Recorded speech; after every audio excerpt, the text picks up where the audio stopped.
If you think you're a chosen one, someone that's special, that person in your family's bloodline meant to break generational curses, be the first millionaire in your family, then you're probably watching this video because you've reached that point where people just start to seem to fall away. Some of the people that you thought you'd be with forever, closest companions, friends, relationships, they just start to look different, feel different. The shit that they say sound different. And you don't know what it is, but more and more you're falling into this period of isolation. You're pulling back your energy from other people, or you realizing you don't want other people's energy and you pushing them away. But nevertheless, these people that are around you, that have been around you for quite some time, seeing different versions of you, or maybe seeing one version of you that they're used to for so long, y'all start to not mesh anymore. And when that happens, 9 times out of 10, that's because God has found you. And I don't mean it in a religious or preacher type of way, like God is reaching down, pulling at you. No, I mean literally like that voice in your head, that voice that you always seem like you having a conversation with, but then you don't say that because it sounds crazy, right? To have a conversation in your head. That's God in there. He's speaking to you. He, she, it, they, the source, universe, energy, the higher power, whatever you want to refer to it as, is speaking to you now. And something that's not spoken about enough in this type of community is that, once you go down that path, like really, really go down that path of learning yourself, knowing yourself, loving yourself, and then enlightening yourself spiritually, no one really talks about the fact that you just get that voice that doesn't let you say certain things, or feel like you're biting your tongue almost, or you can't even have negative thoughts about some people because it's like, oh, you remember you read that in that book? Let's apply it. Let's learn it. And like, there's like a passenger with you that's like your higher self almost. And it doesn't let you operate in ways that you used to, things that you used to do, places that you used to go, people that you used to be around all the time. Now they just like don't mesh, they don't fit. Because you made it to a certain point where now it's like, you see the difference. You know the difference. You know that a lot of people are the products of their patterns, and the stuff that they've been complaining about today, they've been complaining about since you met them. The stuff that they could change, they don't change because they're used to the benefit of the comfort.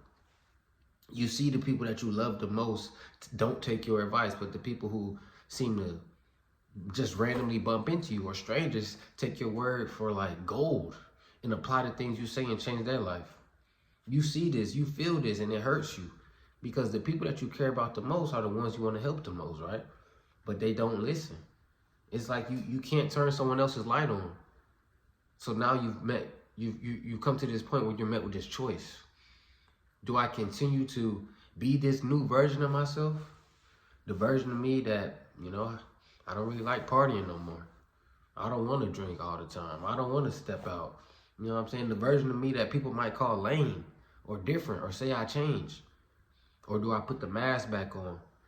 The mask that I didn't even know I had on. Do I put the mask on and start to force myself into these rooms just to be friends, just to be cool, just to be seen, just to get attention, get followers, even though I know that there's more to life, even though I know that this doesn't really matter. The stuff that we're chasing isn't fulfilling us. You're met with that choice, and which side do you choose? And if you're watching this video, I implore you to continue walking that path.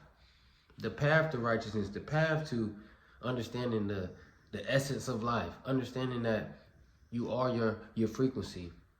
Your frequency is what you feel frequently, the frequent emotions you have, the frequent conversations you have with yourself, the people that you frequently hang around, the places you frequently go, the diet you frequently eat, the TV you frequently consume. Those type of things make up who you are. And once you become so cognitive of each one of those type of things to where you don't watch certain shit, you might not watch nothing. Shit, you might not want to hang out with nobody.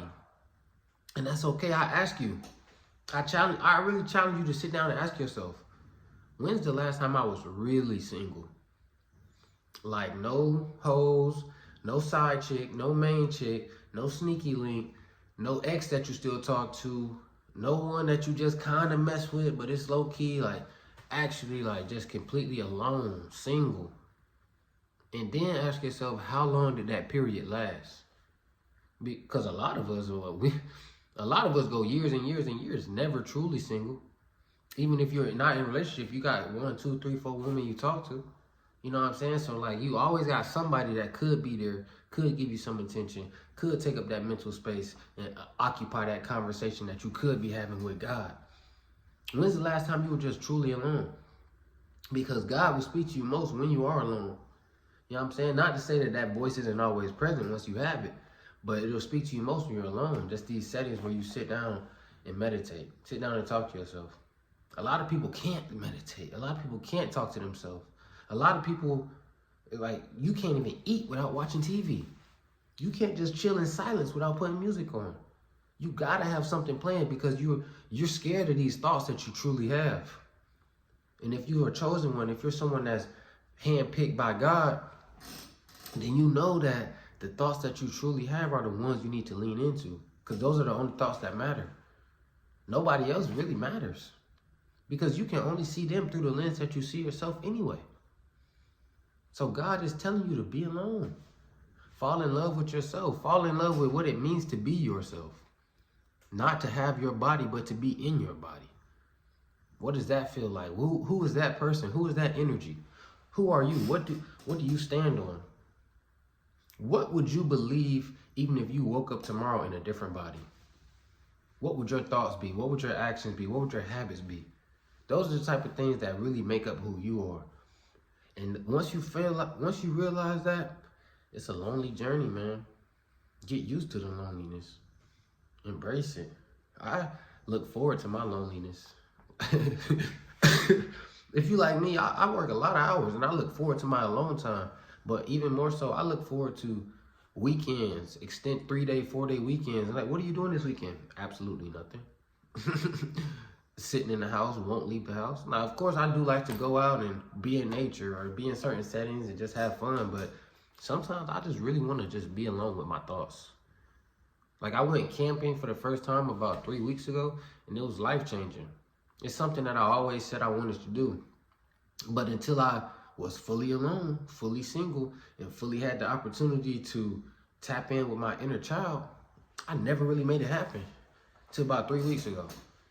And when I was out there, man, I was alone with my thoughts, and it was like the most beautiful thing. Me and my dog, we were out there just fishing by the fire for hours and hours, journaling.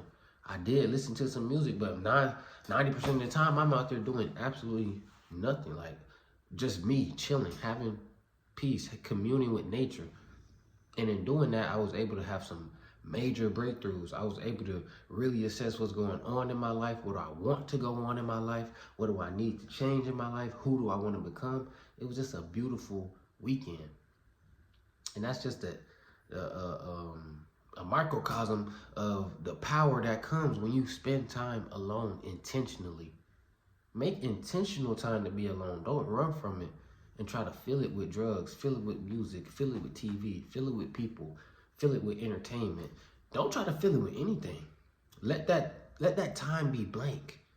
Because a lot of us, we have this unhealthy relationship with boredom. We call it boredom, but it's truly just peace. Sometimes peace is sitting in the house enjoying that rent, enjoying that mortgage that you worked hard and paid for. Peace is just sitting at home doing nothing. Peace can be sleeping in. Peace can be having outside time with yourself, but sometimes, whatever it may be, it just needs to be alone. And that's not safe to go into hermit mode and close yourself off from the world. Because if you truly are filled with that light, if you truly are a chosen one, you know your purpose is to spread the light. Your purpose isn't to hoard knowledge, to get all the knowledge you can about how to get rich, how to be this, how to look this way, how to be successful, and keep it to yourself. How could you be a chosen one if you ain't meant to share? Why would God choose you? Why would God choose you if you ain't meant to spread it?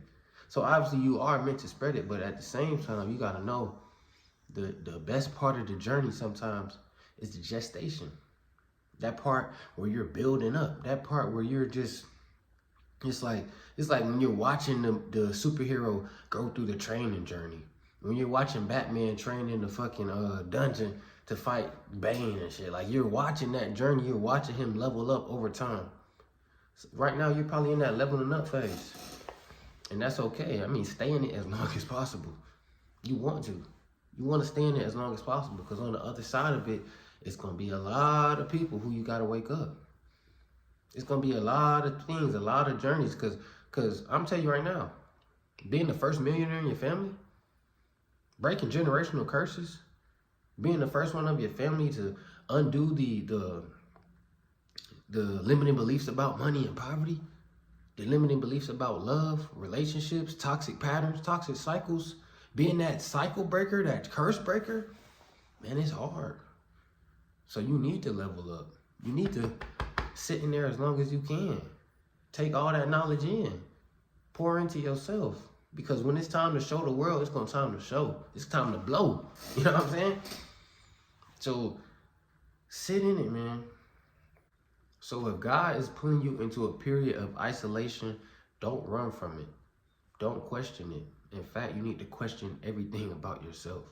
The more time you spend with yourself, the more you will reveal. And you need to document it. You need to journal. You need to do voice memos. You need to do video journals. Something. You need to document the process of building yourself. The process of loving yourself. Because when you step into that new journey, I'm telling you right now, the isolation is just preparation. The isolation is preparation for a lot of shit ahead of you. You know what I'm saying? A lot of shit on the other side. And that life that you want, it comes with problems you don't know. It comes with blessings you don't know. It comes with work you don't know. So the isolation is just preparation. Stick with it, sit in it, lean into it, and be ready when your time comes.